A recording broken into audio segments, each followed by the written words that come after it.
My self doctor Sheikh Khadija Begum, और मेरा BUMS complete हो गया। मैं डॉक्टर अब्दुल हक यूनानी मेडिकल कॉलेज करनूल से BUMS कंप्लीट करी।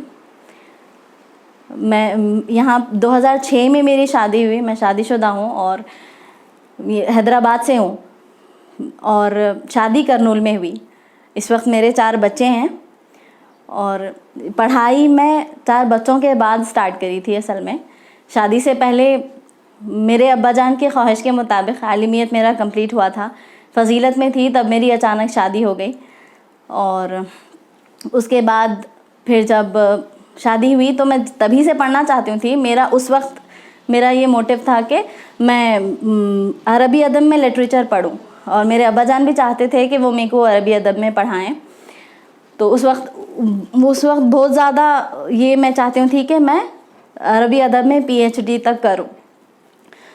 लेकिन अब फिर वहाँ से जब शादी हो गई तो ससुराल करनूल जाना पड़ा। ससुराल जाने के बाद जब मैं आगे पढ़ना चाहती थी, अपनी स्टडीज़ कंटिन्यू करना चाहती थी, तो अब नहीं बोल के मना कर दिया गया कि मेरे सास और ससुरे वगैरह नहीं चाहते थे कि मैं आगे पढूं। अब घरदारी संभालना वगैरह ये सब अपनी ज़िम्मेदारियां अदा करूं, तो उनकी सबकी तमाम की ख्वाहिश के मुताबिक मैंने अपनी ज़िम्मेदारियों को अदा किया, और मेरे 4 बच्चे हुए। उसके बाद 7 साल इसी तरह गुजर गए कि मैं सिर्फ घरदारी में मुलव्विस थी, उसके अलावा मेरे और कोई भी एक्टिविटीज़ नहीं थे। 7 साल गुजर जाने के बाद फिर जब मेरे सास का इंतकाल हो गया था, बहुत सारे चेंजेस लाइफ में आ गए थे। तो उसके बाद फिर एक दिन बात निकली अचानक कि पढ़ना चाह रहे क्या अभी भी। तो मैं बोली कि हाँ, मैं तैयार हूँ पढ़ने के लिए। तो उस वक्त मेरे शौहर, नाम है उनका हकीम अलाउद्दीन, तो उन्होंने मेरे को बहुत ज़्यादा सपोर्ट करे, और पढ़ाई की तरफ फिर दोबारा मैं बोली कि मैं पढ़ना चाह रही हूँ, तो पूरा मुकम्मल सपोर्ट रहा उनकी तरफ से। फिर उन्होंने मेरे को जो है 10th में एडमिशन करवाया एग्ज़ाम के लिए। तो उस वक्त मेरी लड़की, छोटी लड़की 6 मंथ्स की थी। तो फिर मैं एग्ज़ाम लिखने गई 10th का।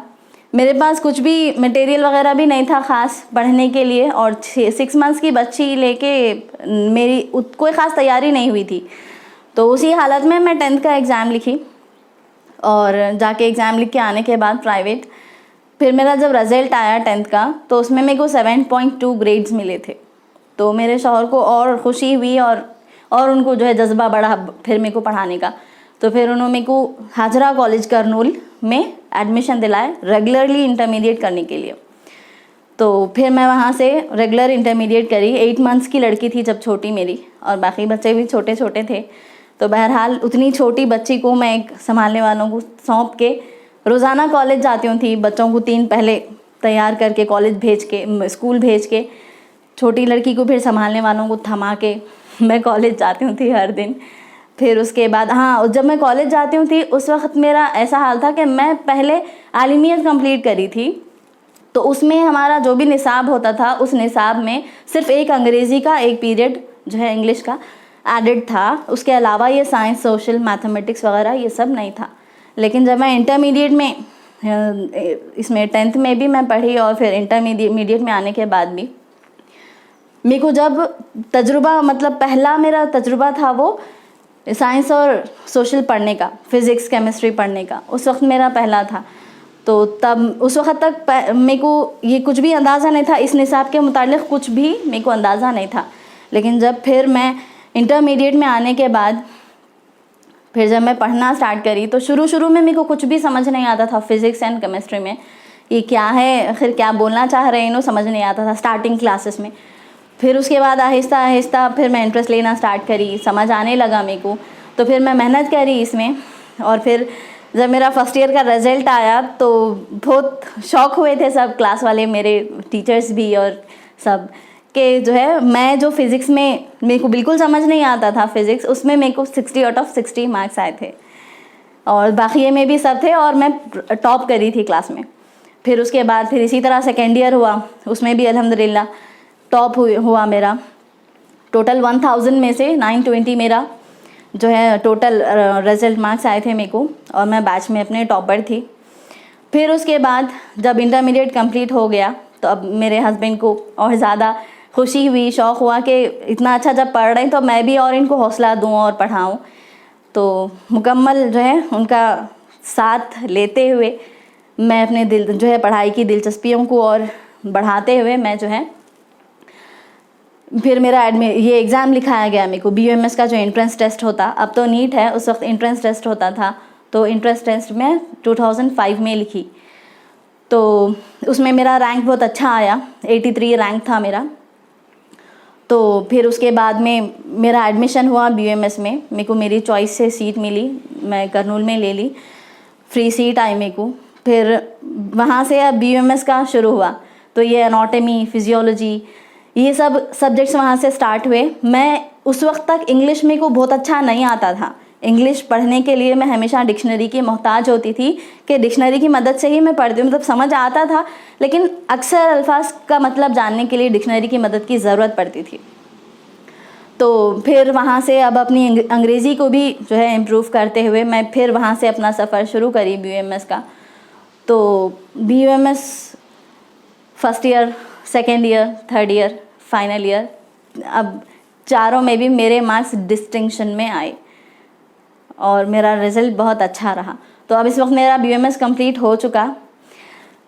ये जो मेरा सफ़र था, इंटरमीडिएट से जो रेगुलर मैं पढ़ना स्टार्ट करी, इंटरमीडिएट से लेके BUMS के कंप्लीट हो जाने तक मेरा जो सफ़र था, इसमें बहुत सारी प्रॉब्लम्स, बहुत सारी परेशानियाँ उस वक्त भी मेरे को आई। पढ़ाई के लिए टाइम निकालना होता था, घर के काम काज भी होते थे, बच्चे थे, शौहर और बाकी सब भी, अब ससुराली रिश्तेदार वगैरह, सबकी ज़िम्मेदारियाँ अदा करनी होती थी और साथ में अपनी पढ़ाई पर भी फोकस करना होता था।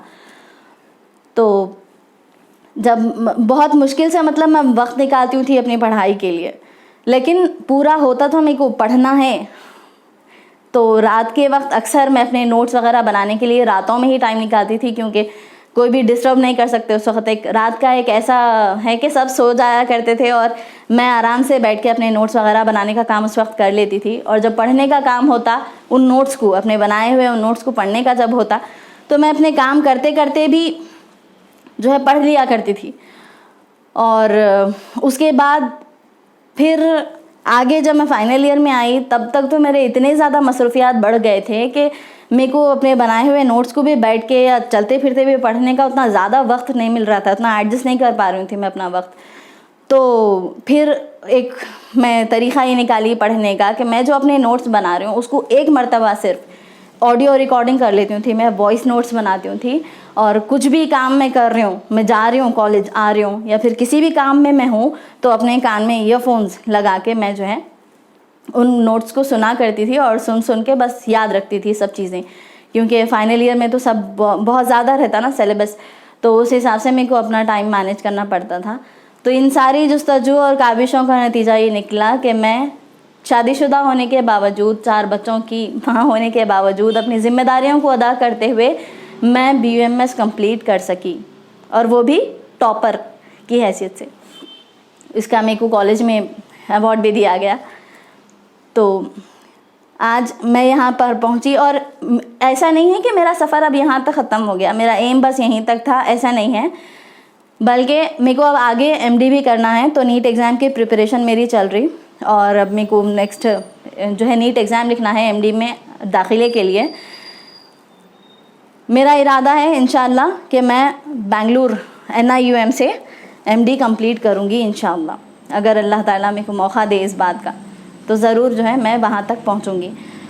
मैं वहाँ तक पहुँचना इसलिए चाहती हूँ क्योंकि मैं सिर्फ़ अपने घर वालों के लिए नहीं, बल्कि माशरे के लिए भी एक ऐसी शम्मा बनना चाहती हूँ जिसकी रोशनी सबको पहुँचे, बेगर्ज और बेलौस होकर। मैं गायनिक एंड ऑप्स में MD करना चाहती हूँ, ताकि वो ख़वातीन जिनको आज बहुत ज़्यादा ज़रूरत है इस चीज़ की, मैं उनकी खिदमत कर सकूँ, और साथ में अपने घर वालों में भी जहाँ कहीं जिस किसी को मेरी ज़रूरत हो वहाँ मैं अपनी खिदमत अंजाम दे सकूँ। और अब अपना पूरा सफ़र बयान करने के बाद मैं स्टूडेंट्स को बस ये पैगाम देना चाहूँगी कि पढ़ाई किसी भी एज में, किसी भी वक्त पर, किसी भी तरह की जा सकती है। अगर आप ठान लो कि आपको पढ़ना है, आप एक एम फोकस कर लो कि आपको वहाँ पर पहुँचना है, तो आप मंजिल तय हो जाने के बाद राहें खुद ब खुद आसान हो जाती हैं।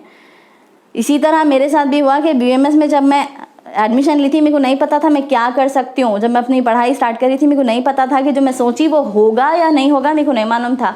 हर वक्त ये लगता था कि शायद अब छूट जाती पढ़ाई, शायद अब कोई मुसीबत या कोई परेशानी आती है और अब नहीं होता, अब स्टॉप हो जाता यहाँ पर मेरा सफ़र। लेकिन ऐसा नहीं हुआ। मुश्किलें आती गईं, हल होती गईं और राहें आसान होती गईं। दूर से हर चीज़ मुश्किल नज़र आती, लेकिन जब आप उसकी जो है कोशिश में लग जाते तो फिर वो चीज़ आसान होने लगती। तो इसी तरह बस यही है सबसे अब जो है इल्तिजा कि आप भी अपना एक फोकस, एक एम बनाइए। पहले मकसद, ज़िंदगी बेमकसद नहीं होनी चाहिए। तो पहले अपना एक मकसद बनाइए और फिर उसके बाद उस पर कोशिश कीजिए। मुश्किलें आएंगी ज़रूर, ऐसा नहीं है कि हर चीज़ आसानी से हो जाती, मुश्किलें आएंगी ज़रूर, लेकिन फिर जब आप कोशिश करेंगे तो वो हल होती जाएंगी। बस आपको चट्टान की तरह अपनी राह पर साबित कदम रहना है। तो इसी तरह अपनी पढ़ाई पर फोकस कीजिए। ये एक ऐसी चीज़ है, ये एक ऐसा हथियार है जो हर वक्त में, हर दौर पर, हर मुश्किल में और हर मोड़ पर आपके साथ होगा।